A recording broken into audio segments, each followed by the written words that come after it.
Yan, good morning mga katrops. So yan, mag-spray tayo dito sa tinamen natin ng gulay noon. Kasi noong nakaraan, nalugi tayo.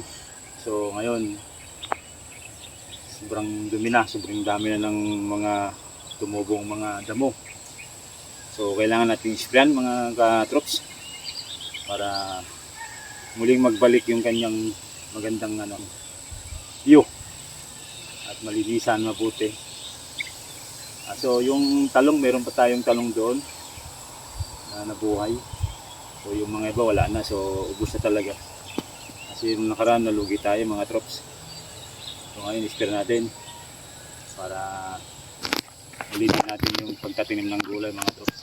So sama niyo ako, let's go.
Naka-isang timpla na tayo, so isa pang timpla.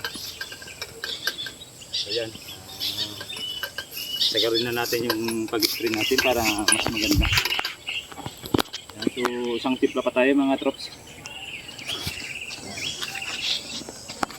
So yung isang iwan ko kung 20 liters to 16 liters mga trops, pero sinagat ko lahat dyan. So talaga, let's go. Tignan ninyo kung anong ilalagay kong gamot mga katrops. Let's go.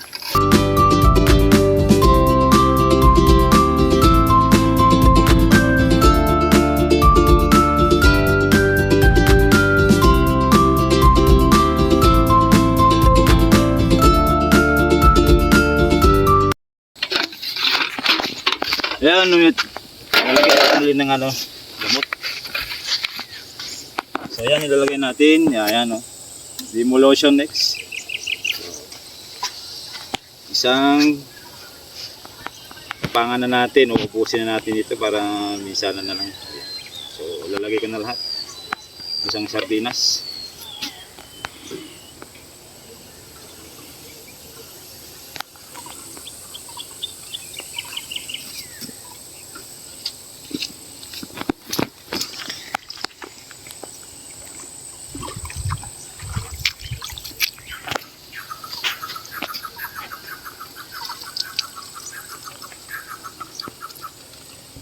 Sayang din niya kung di natin babalnawin mga trops.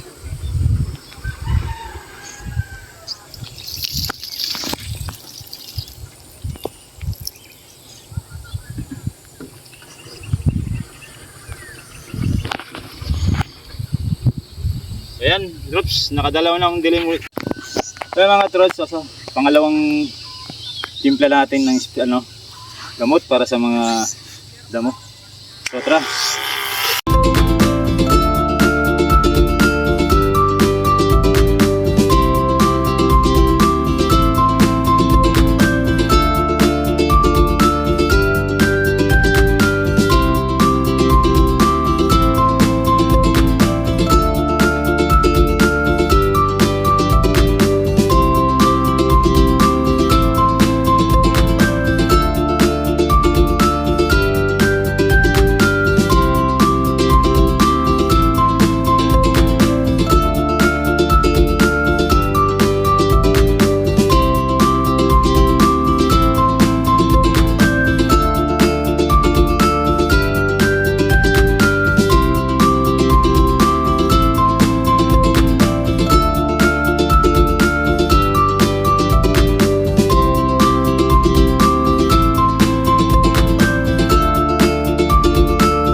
yan mga katrops, tapos na tayo nag-spray. So nakadalawang timpla tayo mga katrops.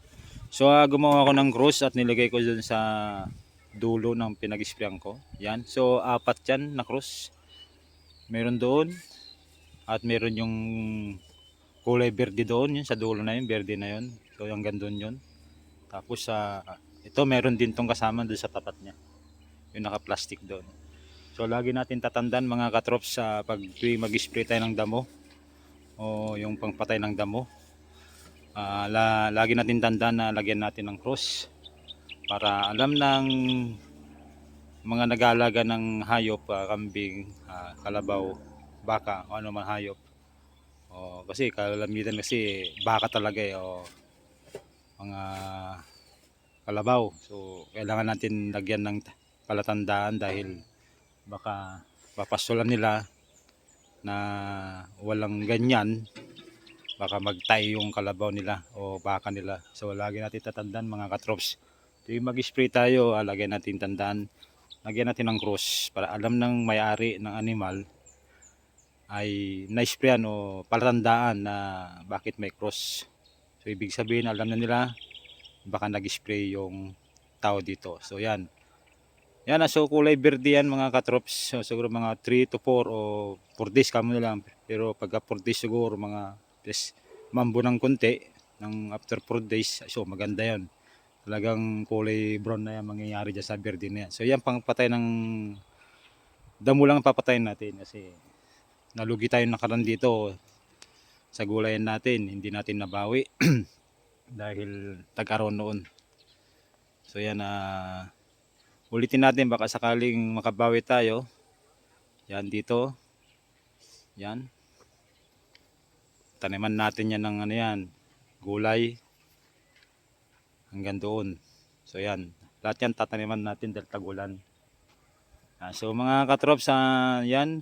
Remember, pag mag-spray ng pangdamo o saan man, lagyan natin tatandaan, lagyan natin ng cross para hindi mapastulan ng hayop. Yan, para hindi naman kawawa yung may-ari ng hayop dahil pare-pare tayong may mga alaga na hayop. So, yan lang po mga katrops. So, thank you for watching.